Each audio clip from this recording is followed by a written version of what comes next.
અભિવાદન કરતા નગરજનો।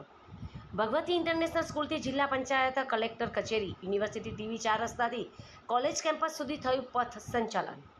રાષ્ટ્રીય સ્વયંસેવકો સંઘનો ગુજરાત અને સૌરાષ્ટ્રનો સંયુક્ત સંઘ જિલ્લા વર્ગનો પ્રારંભ તારીખ 16/5/2025 વૈશાખ વદ 4થી પાટણ નગરની ભગવતી ઇન્ટરનેશનલ પબ્લિક સ્કૂલ ખાતે થયો। ત્યારે આજરોજ આ વર્ગમાં કુલ 10 વિભાગના 37 જિલ્લામાંથી કુલ 259 શિક્ષાર્થીઓ, કુલ 32 શિક્ષકો દ્વારા સંઘકાર્ય વિસ્તાર અને દ્રઢીકરણ માટે વિવિધ પ્રકારનું શારીરિક અને બૌદ્ધિક પ્રશિક્ષણ પ્રાપ્ત કર્યા બાદ પથ સંચાલનમાં જોડાયા હતા।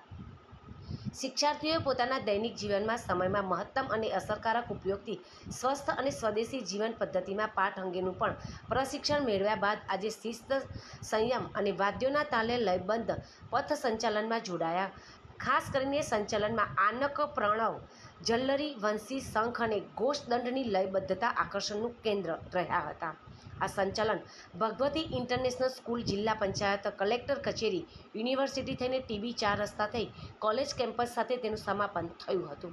આ પ્રસંગે આ વર્ગના સર્વાધિકારી મહેન્દ્રભાઈ પટેલે જણાવ્યું હતું કે આપણા વડીલોની કહેવત છે ને, જેના અન્ન મળે તેના મન પણ મળે, પરંતુ સંઘ શિક્ષા બાદ સ્વયંસેવકોના અન્ન, મન અને પથ સંચાલન થકી પગ પણ મળે છે, જે પ્રત્યેક કદમ રાષ્ટ્ર સેવા, સમાજ સેવા માટે તત્પર રહે છે।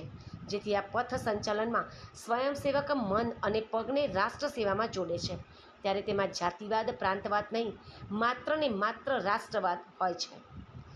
વર્ગ 31 મેના રોજ સાંજે 6 કલાકે કોલેજ કેમ્પસ ખાતે સમાપન સમારોહમાં સૌ નગરજનોને નિમંત્રણ પાઠવવામાં આવ્યું છે। સંચાલન નીકળ્યું પાટણમાં, એમાં રાષ્ટ્રીય સ્વયંસેવક સંઘના સ્વયંસેવકો 15 દિવસ તાલીમ લીધા પછી એ સંચાલનનો એક ભાગ હતો। એવું માનીએ છીએ અમે કે પગ મળે એનું મન મળે અને રાષ્ટ્ર અને સમાજ માટે સેવા કરવા માટે એ તત્પર હોય।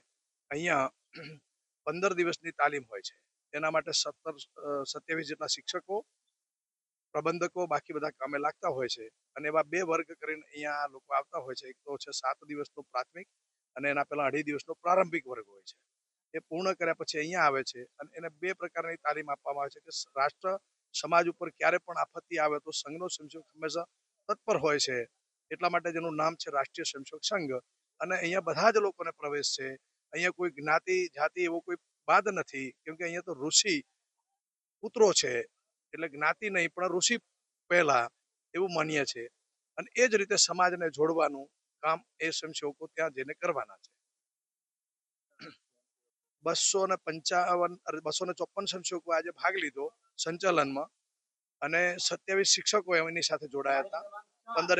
15 અધિકારીઓ હતા, બાકી રક્ષકો હતા નગરમાંથી અને પત્રકાર મિત્રો હતા।